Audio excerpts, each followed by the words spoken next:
Welcome to Get Even. Get Even is the podcast where Even founders Ellen and Nora, that's me, sit down with incredible women who've been there, done that in the world of business. Get Even is your backstage pass to their lived experience. You'll hear raw insights, personal stories, and the realities of success.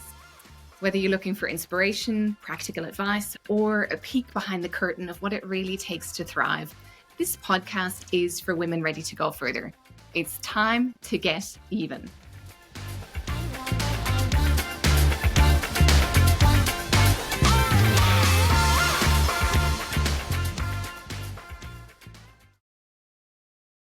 Today, we're bringing you a conversation with Dr. Kathryn Page. Kat is a global thought leader on wellbeing in work and life. She's one of those rare individuals who has deep academic expertise, and she combines that with consulting and corporate backgrounds. Currently, she's leadership partner at ByMany. She's previously held roles at NAB and at Deloitte. This conversation is for you if, like our guest Kat, you're juggling a lot. Maybe you're time poor, you've got a lot on your plate, you might even be traveling for work. And what Kat shares in this conversation are small, practical tweaks you can make at work and in your life that will help you to increase your sense of well-being. I personally took a lot out of this conversation, and I know you will too. Enjoy. Welcome, Kat. Thanks so much for having me, Nora. Really excited to speak to you. So reflecting with you today on over 15 years of your varied, ambitious and inspiring career, what did you think your career was going to look like growing up? Thanks, Nora. I don't know whether I had thought much about what my career would look like, but I actually, from a very young age, wanted to be a doctor. So when I was little, everyone has sort of a childhood dream about where they see their life going, and I'm not even sure if I knew what a doctor was, but I knew that I wanted to help people. I knew I wanted to make a difference. And as I got older, I really started to, I suppose, redefine that as less about being a medical doctor and more around this idea of moving into psychology. But I just knew that I wanted to help people, and I was fascinated by humans, fascinated by ideas. I loved research, and I knew from quite an early age that research was going to be an important part of my story, and that work was actually going to be an important part of my life, because I think for me, work isn't just a job. It was always something that I quite closely held on to, and I think it's I knew it was going to be part of my my purpose, if you like. Yeah, and I knew that I would have a career, like a flourishing career. I that's just been something I think I've just always taken as a bit of a given. Okay, so Kat, let's talk about your specific area of psychology, which is mental health, its well-being, and especially as it is applied to the workplace context. Tell me a bit more about how that interest started and what that topic means to you. So I have always been fascinated. Well, as long as I've been studying, I was always really fascinated by the intersection between work and well-being. I'm not entirely sure where it came from, other than when I was doing my honours research, which you I know would have done as well, Nora, and I was looking at different topics that supervisors offered, and this concept of happiness and subjective well-being jumped out to me as something that sounded like, to be honest, it was really just more of a gut call, a gut feeling at that stage. And so I started my research with a wonderful man called Professor Bob Cummins, who was a real industry leader in quality of life. And I said to him that I wanted to study wellbeing, but I wanted to do it in the context of work, because I was studying organizational psychology. And he was like, well, I haven't looked at that topic before, but I can see that it has relevance. And so he put me on what he called his sort of like a reading boot camp. So there was a whole bunch of articles that I had to read over a period of, I think it was about 6 weeks. And I just absolutely fell in love. And, because it went into the intricacies of I suppose, the psychology and the mechanisms that actually drive people to feel happy, and I just thought I can't explain it in any other way other than I was deeply fascinated. So I did my honours degree in I designed a tool to define or assess wellbeing at work, and then after I did honours, I then did my doctorate in interventions and strategies that organisations can apply, and I got to facilitate that. And I just knew at that point that I'd found my thing, which I probably lost that a little bit down the track, but I'm sure we'll come to that. We'll come back to that a little bit later. But I just fell in love with that topic. And then when I finished my doctorate, I then went into working briefly at WorkSafe Victoria and looking at it more from the OH&S side. So each time I've sort of made a move in those early years, I sort of went from focusing on wellbeing from this point of view or this perspective, and then I looked at it from this perspective and then this perspective. So I really built sort of I suppose a 360-degree view of what wellbeing is, why it matters, and what it looks like in the work context. For the women who are uneven, would you be able to briefly talk us through what wellbeing at work is? So what are the different dimensions that contribute to wellbeing? Yes, absolutely. So there are sort of two schools of thought. So there's what's considered or is called, from a philosophical perspective, if you like, the hedonistic approach. And then there's more of the eudaimonic approach. So the hedonistic approach is more looking at well-being as, are you satisfied with your life? You know, broadly speaking, do you feel more positive emotions when you think about your life as a whole, or do you have more kind of dissatisfied negative emotions? So it is very much around sort of emotions, and the idea being that if you follow this school of thought, happiness is about just pursuing things that make you feel good and help you to avoid pain, where you feel broadly satisfied. So that's that side of things. And that was sort of where I started. And I think that there was real merit in that. Then there's another school of thought, the eudaimonic approach, which is more around happiness as being the process of a life well lived. So the idea of daimon is your true self or yourself. So it's about trying to craft a life that's in line with your true self, your values, what makes you you, what your values are. It's more of an intrinsic.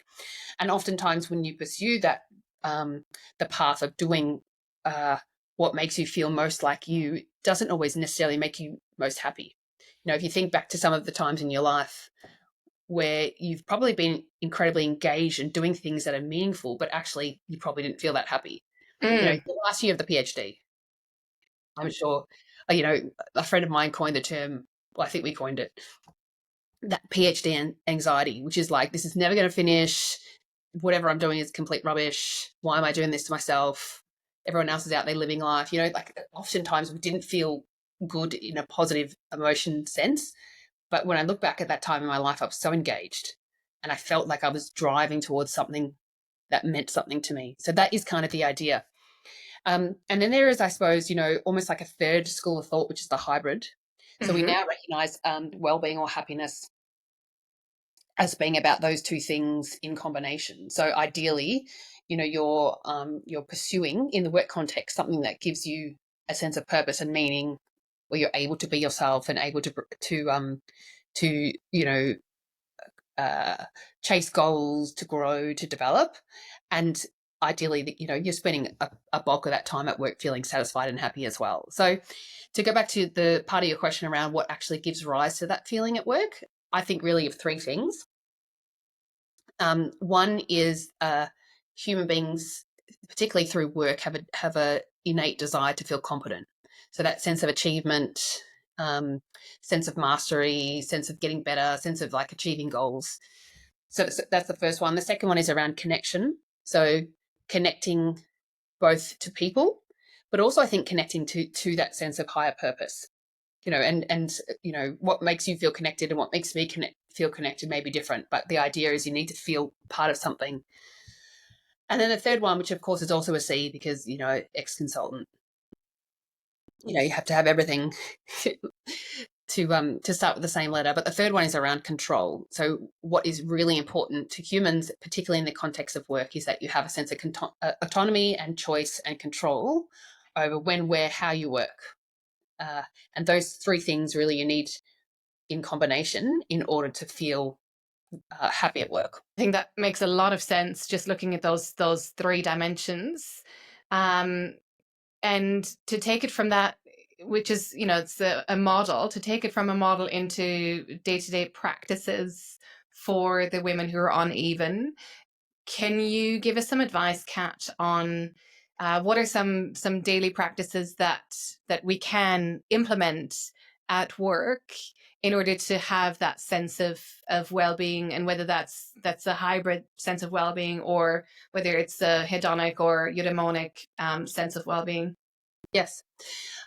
So in the context of work, well, there's I suppose there's two sides of it in work, and one bit we haven't talked about yet is, there's one, I suppose, elephant in the room when we talk about well-being at work that we haven't discussed, which is around stress. So obviously, when you go into work, you want to be achieving, you want to have that sense of connection, etc. But we also have to deal with work demands when it comes into when we're talking about the context of work. And so one of the things I think that does get in the way of experiencing those feelings of well-being, which we need to be mindful of, is excessive workload and working really long hours. And you might love what you do, but be doing too much of it too often, too intensely. So I think that's another thing that we should talk about as well. But in terms of daily practices, there are a couple of things that I would be thinking about. One is, I very much recommend to people that once they're aware of what actually gives them well-being at work, that it's something that should be discussed at quite regularly with your leader and with your team. Because sometimes in life or in work, we can have a situation where we actually have workload which is excessive.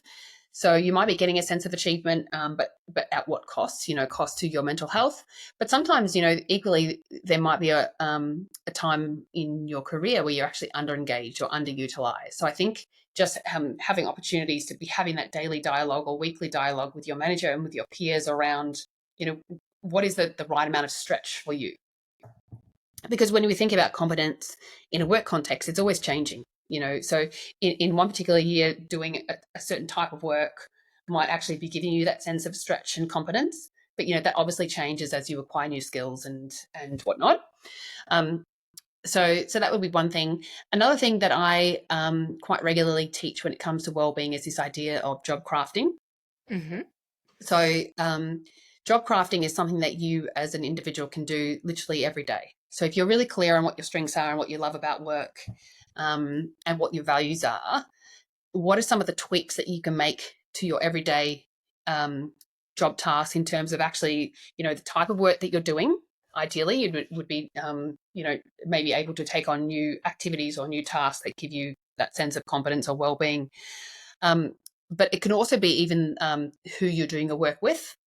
So say you're, I think there are a lot of workers these days that are spending a lot of time working from home, and that doesn't suit all people. So say you're an entrepreneur like yourself, Nora, even just changing the location of where you work. So going to actually co-locate with other people who might be entrepreneurs, for example. You're not necessarily working directly with them, but you just have that opportunity to have that kind of, that banter and that buzz and, those sorts of things. That's an example of relational job crafting. And then also, it's the way that you think about your work as well.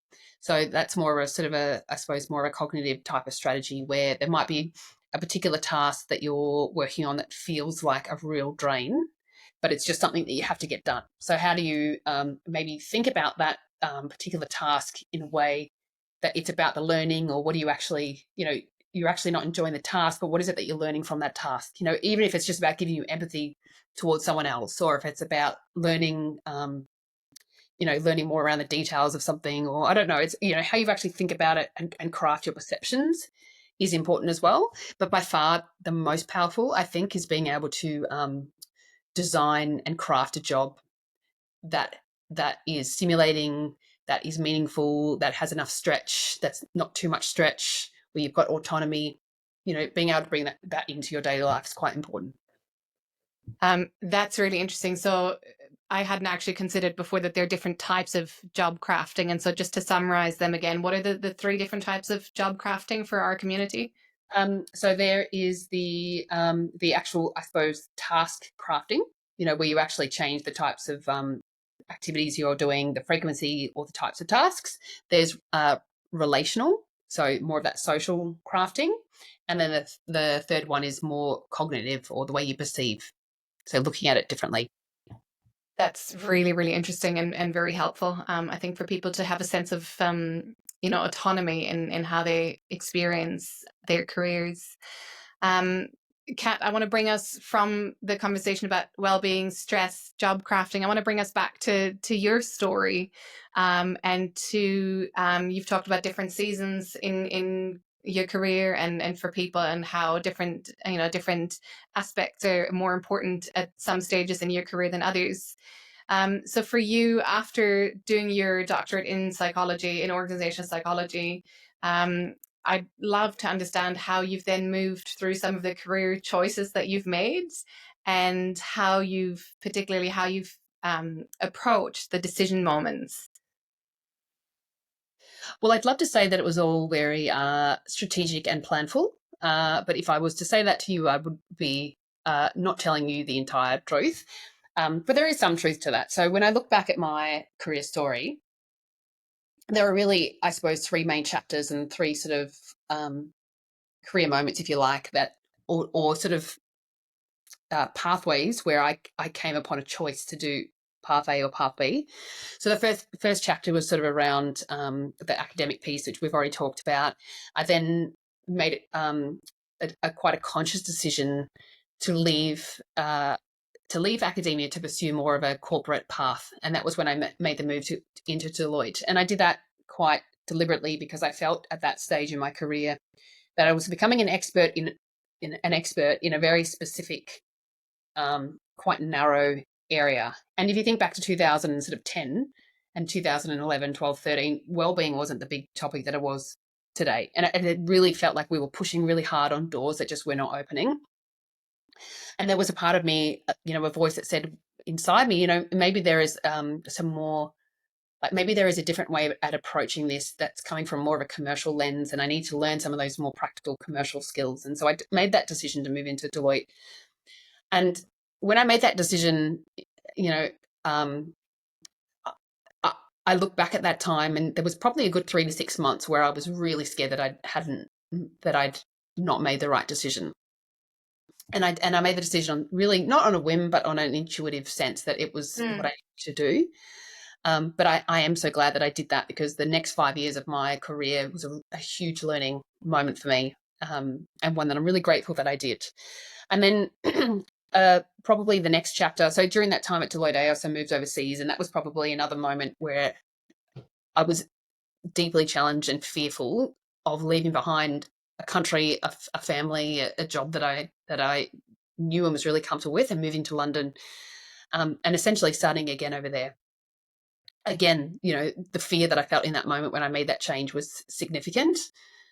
And again, I thought, have I made the right decision? But again, looking back at the learning that occurred, and I've actually got, you wouldn't be surprised, Nora, to know I actually have a graph that shows this, which I use sometimes in some of my talks that I've given on career, where you can actually see, each time I've made those leaps, the fear has been exponential.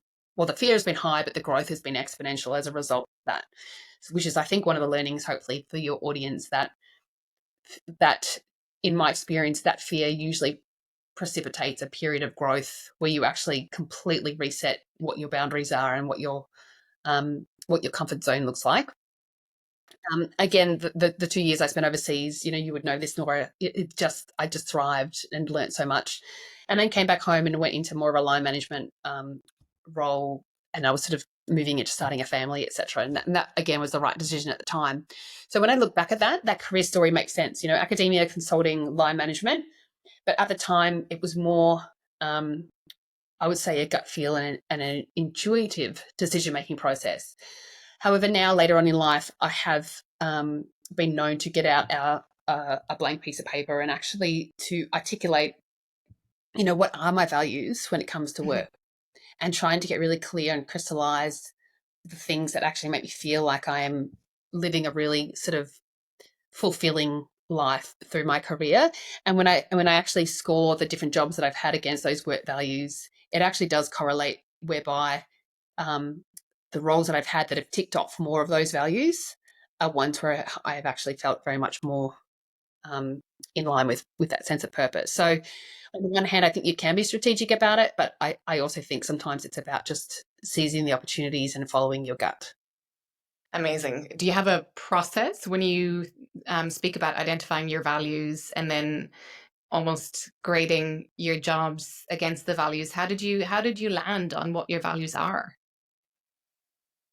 For starters, there are. I actually have got a set of like a card sort that I actually use when I do my coaching, which I'd be happy to share with you. But essentially, even if you Google work values, if your listeners Google it, or perhaps you can provide a link, there are some quite like a common set of about 10 or 20 work values around things that some of them are more intrinsic in nature. So things like sense of achievement, being on the forefront of knowledge, being challenged, having variety, working with others, working alone versus working alone,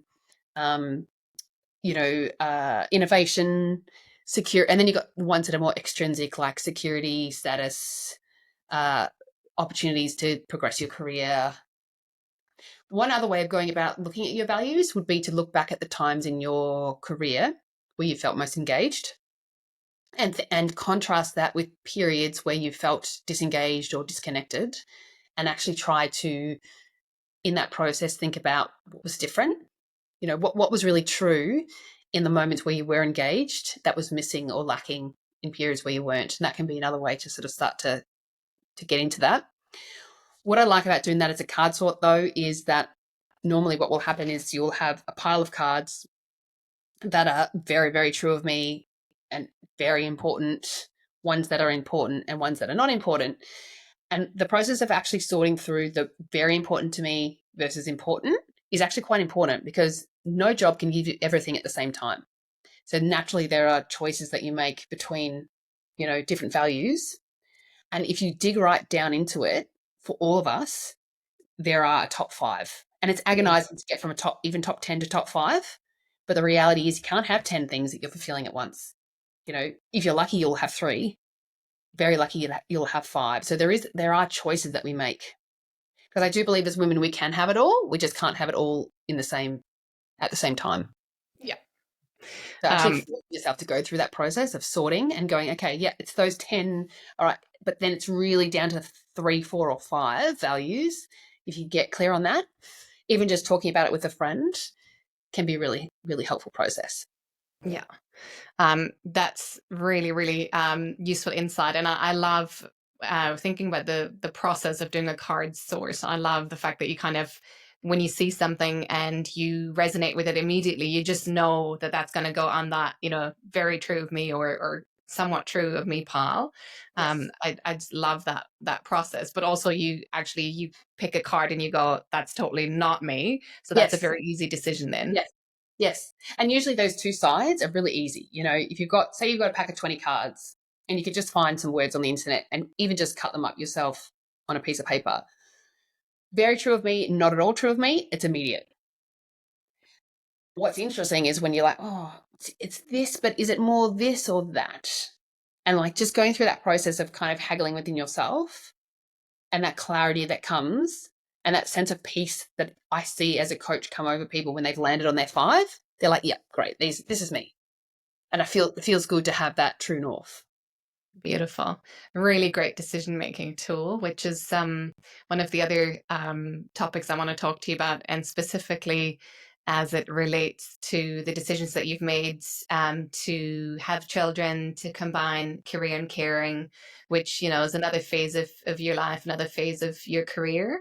And so you have 2 children, you're married.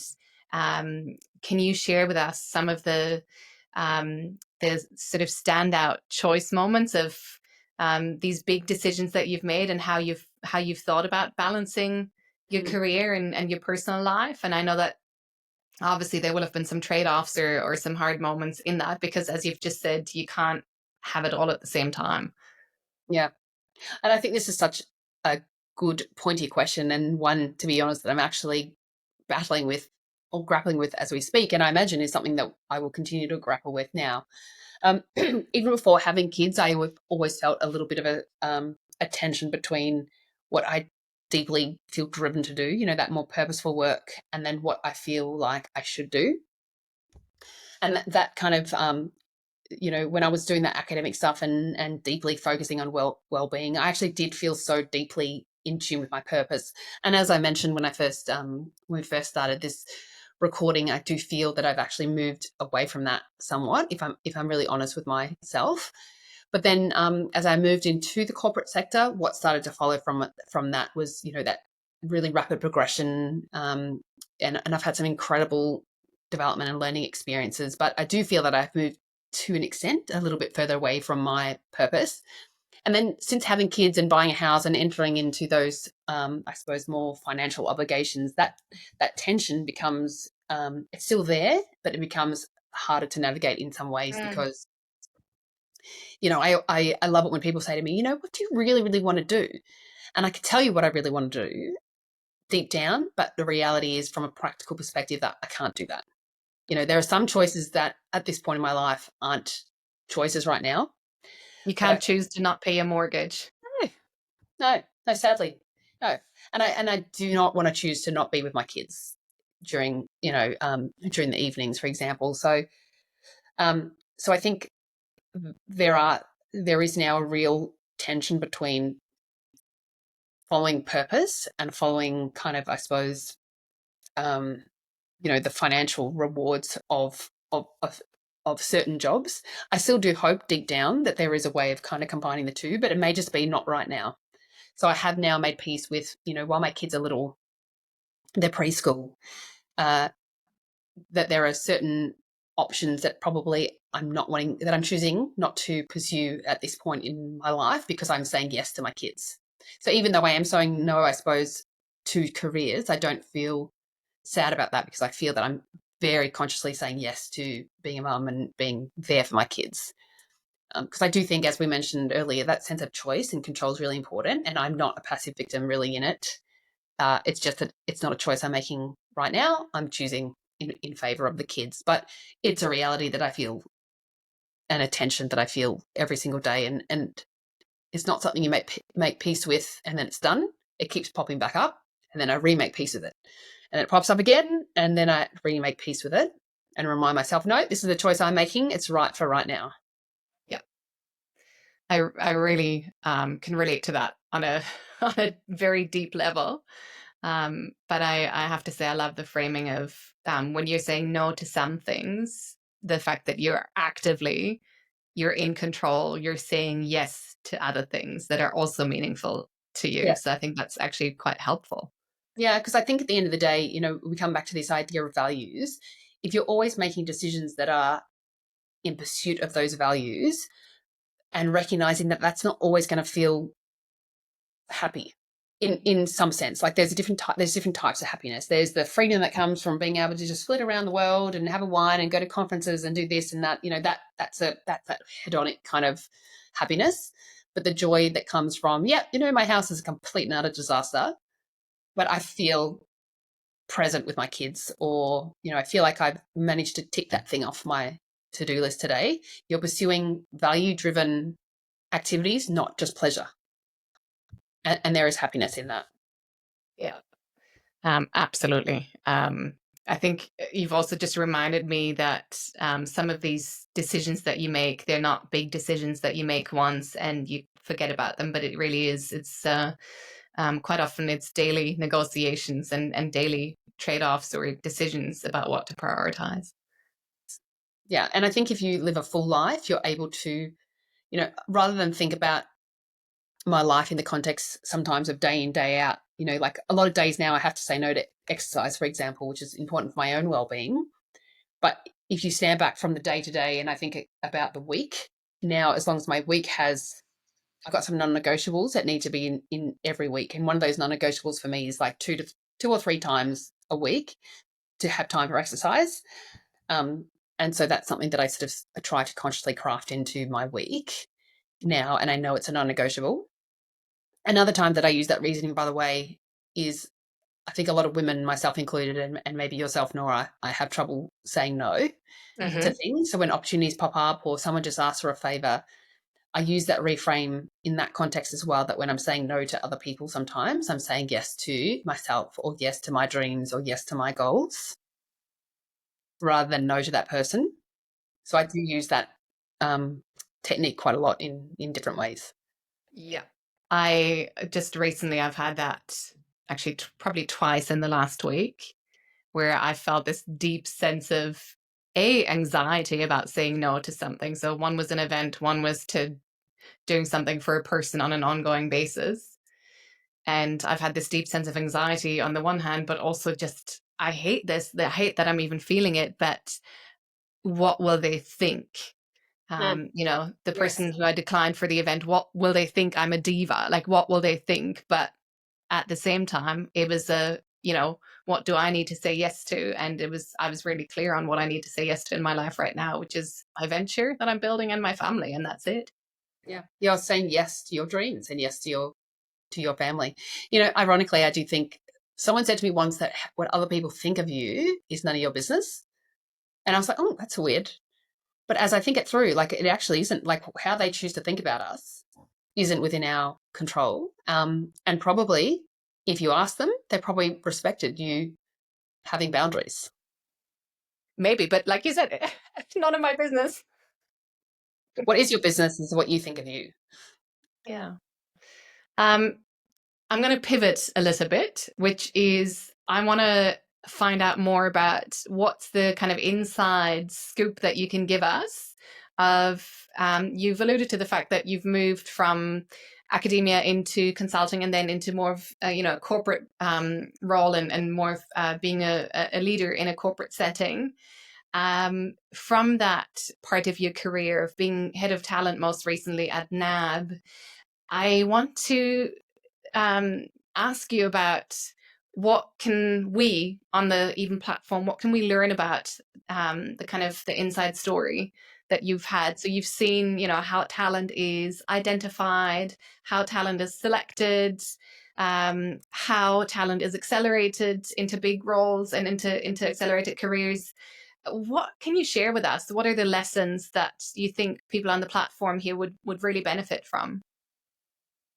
Yeah, and this is something I love speaking about. So thank you for asking. I will preface it by saying that what I think are the factors that are important to indicate whether you have the potential to take on a bigger, more complex role is not always, it should be, but it's not always what's taken into account when those decisions are made. So, you know, there are certain things about those dynamics in a workplace that are outside of our control, but I think all we can do is really control what we can control. So I'll talk about those factors. So there are really two things that are taken into account when a decision is made around progression. One is performance and one is potential. So performance really is about, obviously, we talk about performance a lot in organizations, and that really is around an assessment of the last 12 months in terms of, have you hit your objectives and have you hit your goals? And there is often a technical capability piece that sits in within that. However, I firmly am of the view that your past performance is really only a ticket to play in these decisions. And sometimes we over index on, you know, well, Nora really performed well in that role. That doesn't necessarily mean that you're going to be able to demonstrate that same level of outstanding performance in a new role where there is a new context, new stakeholders, the goalposts have changed, the behaviors perhaps that are expected of you have changed. So as we start to get into this idea of this prediction of future performance, where the environment's much more ambiguous, we're starting to get into more of the space of potential. So how do you actually identify someone who has potential? In some ways has nothing to do with their past performance, but it does have to do with their past behavior and the attributes. So the advice I would say is really there are three things that I would suggest that that people would focus on. And this is the JDI model, which is not something I've invented. It's a tool that's used by a company called YSC, but it's sort of out there in the world. You can Google it. So JDI, judgment, drive, and influence. So judgment, and the way I think about judgment is what you're doing with your brain. So it's that cognitive, the way that you're cognitively, the way that you're using your brain in the context of work. So it's things like, you know, things I would look for are things like proactivity, people who are able to step back from a problem and look at the bigger picture. They're able to spot and seize opportunities that perhaps others wouldn't. If they see a problem, they don't walk past it. They think about it. They put solutions forward. So that sort of strategic thinking, proactive innovation, making also another thing I think that stands out are people who are able to make connections between ideas that perhaps other people haven't come across. But all of this is within the context of your work environment. So understanding what it is that drives your business or your organization and what's important in that context, and making those connections and spotting those opportunities. So that's all rounded out under the idea of judgment. Drive is more around the how someone emotionally shows up in their work. So it's about ambition, but I always say it's not ambition just to get ahead. It's ambition and aspiration to make an impact and to become the best version of yourself that you can. So people who have drive tend to be very motivated by feedback. I would suggest going out and asking for feedback, taking on challenges or those counterintuitive career moves for yourself, just for the opportunity to learn about something new or to look at things from a different perspective. Even if you're looking to become a technical expert, I still do think those sideways moves and those lateral moves, even if it's a secondment, are so beneficial. To be able to look at a problem from a different perspective is just so important. They're very responsive to feedback. They seek out feedback, but they also aren't defensive. They appreciate it. Thank you for that feedback. That's really helpful. And they think about it. They take pause and take that on. So that's all around drive. So drive being aspiration, wanting to learn, and become the best version of yourself that you can be. The third piece, influence, is really about how you make other people feel in the process of doing that. So people who are high potential don't climb on other people to get ahead. People want to work with them because they make them feel good. They're collaborative. They help other people out, not just to help themselves. They make people feel good about themselves. So they bring people on the journey. The judgment, drive, and influence or impact are the three things I would think about. Beautiful. I think that's both practical, but I think that's also just something that you're giving us something to explore a bit deeper ourselves if we're interested in that JDI framework. Do you have any other advice, just off the top of your head, advice for women who are looking to get ready for the next move in their careers, whether that's a lateral move or whether they're considering stepping up? Yeah, so one of the tools I actually proactively get people who are talent or high potential to do is an activity that I call it's a word wall.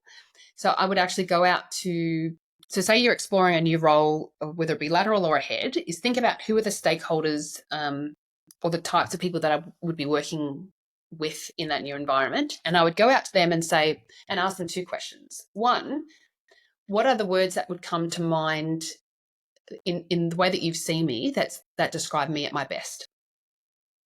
So there could be words like, energize, inspiring, credible, and just to have and get some feedback on that. And then I would ask those people, what are some words that you would use to describe me when I'm not at my best?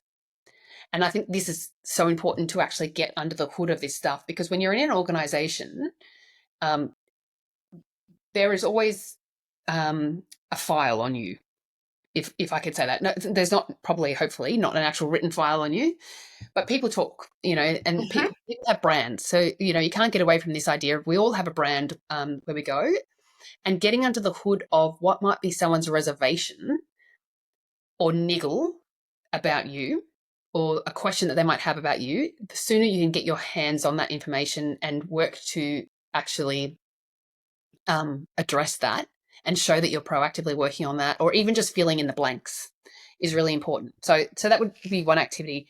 The second thing I would do is I'm very positive about seeking out mentors and sponsors. So there's a difference between having a mentor and a sponsor. Yes. So a mentor is more around someone who has skills or capabilities or experiences in areas that you lack. So there are more often, obviously, people who've been who are more senior than you or hold a role that you want to have, and they actually can give you direct feedback on how to address those capabilities. But you and I know, Nora, that the reason why women don't get ahead is not necessarily often because of a gap in their skill or capability. It's more about the system. So that's where sponsors are so important. And these are people who advocate for you when you're not there. So who are the people who are talking about you in around the table or in the rooms that you're not actually part of, who can actually say, oh, have you thought about Nora in that scenario? Or they can actually address someone going, oh, but Nora hasn't had that experience. And you go, oh, well, actually, you may not know. Nora actually did this here, or I don't think that that's actually an issue in Nora's case because of X. So they're actually talking about you and challenging perceptions about you when you're not there. So I would say typically you can't just ask someone who doesn't know you to sponsor you. Often the pathway is via mentoring, or it would be a manager or someone who has been connected with you before. But it's about just having that really authentic, open, honest conversation about what it is you're looking for from that relationship, whether it be mentoring or sponsorship, and going from there. Because I think those relationships and those dynamics are so important in terms of how decisions are made. Absolutely. And it makes me reflect as well that you never really manage your career completely by yourself. And like you said, it's even the process of seeking feedback, you're actually kind of recruiting other people to support the undertaking that is your career. You're recruiting them to support that by giving you feedback or advice. And I think a lot of us, myself included, are really uncomfortable with this idea of having to self-promote. I actually hate the whole concept of self-promoting, and I actually deeply hold the belief that actually women are judged by a different standard than men. And when they self-promote, it is something that other people will find a little bit uncomfortable. So I think, therefore, having a sponsor who is able to advocate on your behalf is so important. But also, I prefer this idea of self-sponsorship. So if you're not self-promoting, self-sponsoring yourself or self-advocating can sometimes be a more palatable idea to hold on to, I think, as a woman. I personally find that a more comfortable idea. So you're kind of advocating for, okay, yeah. So you're advocating for yourself, go, oh, I would actually like to put my hand up for that opportunity, and here are the reasons why. Yeah. And aside from perhaps mentorship and sponsorship, what have been some of your biggest enablers in your career? What have been some of the factors that have really helped you to step up when you've wanted to, or to actually have that courage, even though maybe, it didn't, you felt maybe it wasn't there, or like you said, you felt conscious of self-promoting or anything like that? What's enabled you?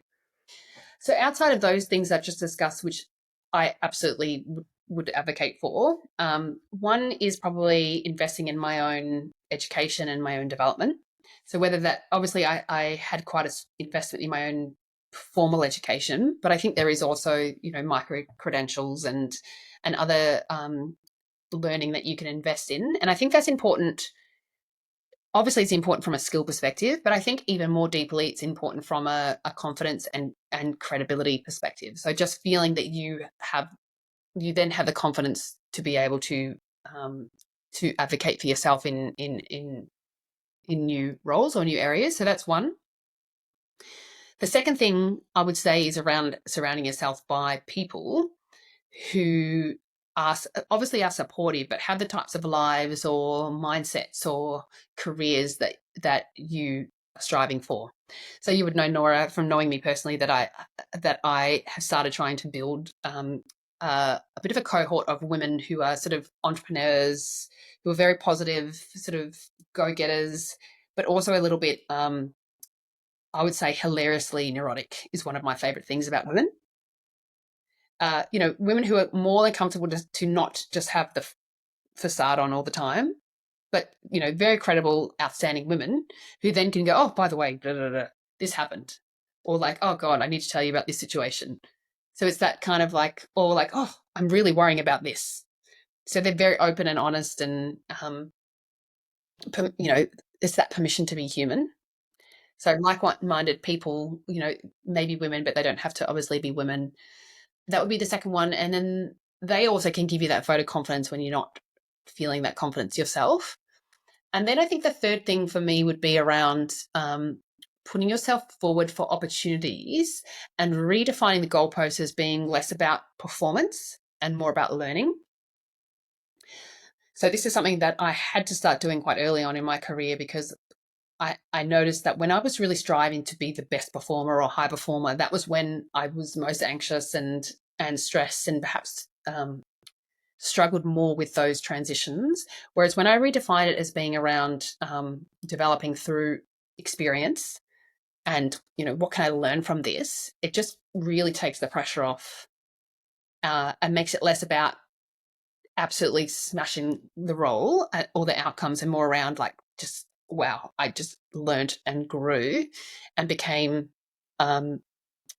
so much more well-rounded or more deeply specialized in a particular area, whatever it is. So redefining the goals as learning rather than performance.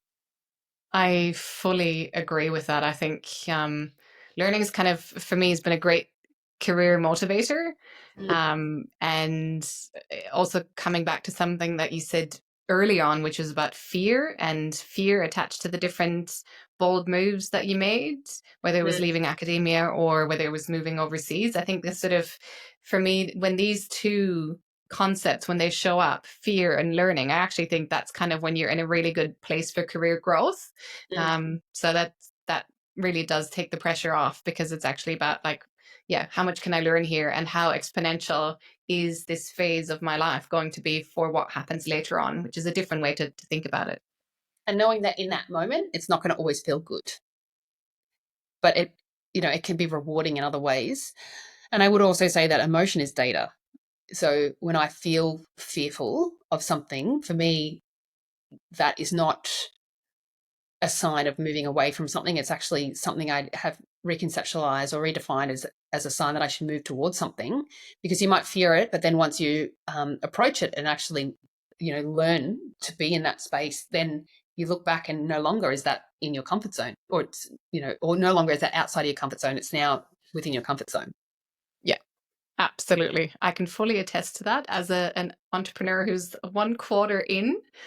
So many things I was scared of that are now just part of day-to-day life. Yes. But they seem much bigger in my head. It always does. Yeah. Kat, I think we're almost at the end of our conversation today, but I do wonder if there's anything that you think we should expand on that we didn't actually get the time to fully reflect on.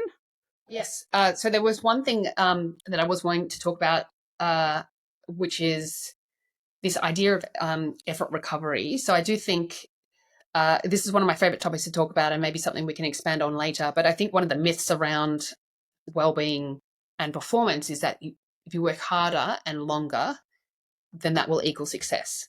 Quite often, taking breaks and actually engaging in activities either during a stressful work week or after a stressful work day or on the weekend, there are types of activities that you can engage in that actually help you to replenish the psychological reserves that you may have expended during a work day. So anything that gives you positive emotion, that gives you a sense of mastery, anything that gives you a sense of control.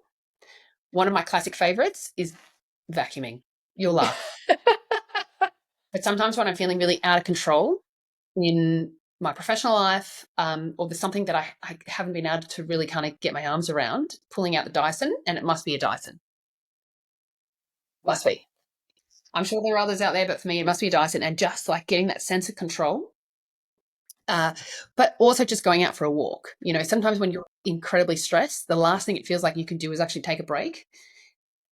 But from experience, you might have learnt that when you actually do take a break and just go for a walk or call a friend, your psychological relationship with the work that you're doing just can change. Or you can make connections in your brain about things that you hadn't been able to. So I think being able to engage in effort recovery activities in your downtime, even if it's 5 minutes, 10 minutes, half an hour, is incredibly important. And so, sorry, Kat, just to sort of expand on that. So what are the different, so for those of us who don't love vacuuming, which that's me. Everyone knows that. But what are some of the criteria? So you mentioned control. What else are criteria that I should be? So there's so essentially one of the most important things is the activity forces you to psychologically detach from work. So if you can imagine yourself, I don't know, rock climbing.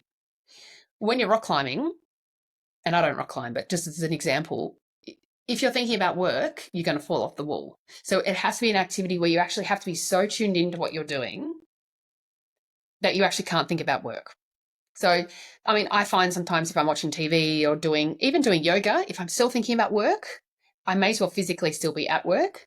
So it has to be something that requires you not to. So, you know, whether it be walking in nature, whether it be phoning a friend, whether it be listening to a podcast, you know, playing an instrument, playing some sort of game with your kids, or something that actually causes you to psychologically disconnect from work, and or gives you positive emotion. So laughter, that sense of love and being loved, that connection, enjoyment in nature, you know, that nature just gives you that sense of like water, greenery. I know people who ride motorbikes. I've read some research showing that people who ride motorbikes home from work, there are other safety concerns, but psychologically, because you have to be focused on what you're doing, as opposed to driving, I think we can sometimes get into kind of just, or reading a book on your way home on the train or listening to a podcast. Mastery is another one. So learning a new skill. That's why that micro learning I think is so good. And then sense of control. So organizing things is a classic one. Okay. Beautiful. I will definitely keep all of those in mind next time. For me, I always thought it had to be exercise, but now I'm rethinking whether it could be actually just ticking something off our life admin to-do list, whether that gives me a sense of control. Yeah, just something really tiny. I know when I've given quite a few keynotes on this topic, and I often ask the audience what it is that they do, and people with enough reflection can usually come up with something. I've had random things like people saying, I knit. And I was like, oh, I never would have thought that. Or sewing costumes. I was like, oh, never would have seen you as a sewer.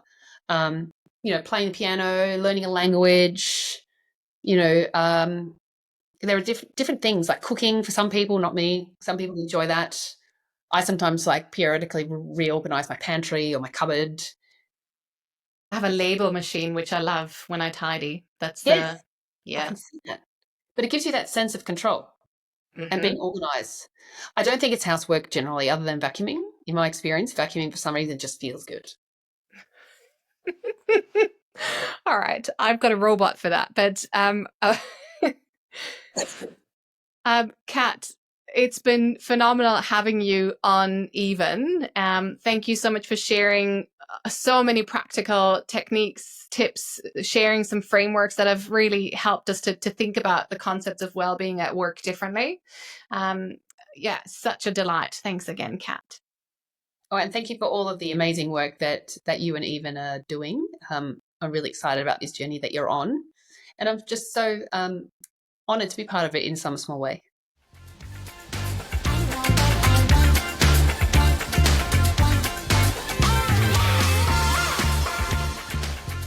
I'm Dr Nora Koslowski, co-founder of Even, where our mission is to accelerate women's economic potential.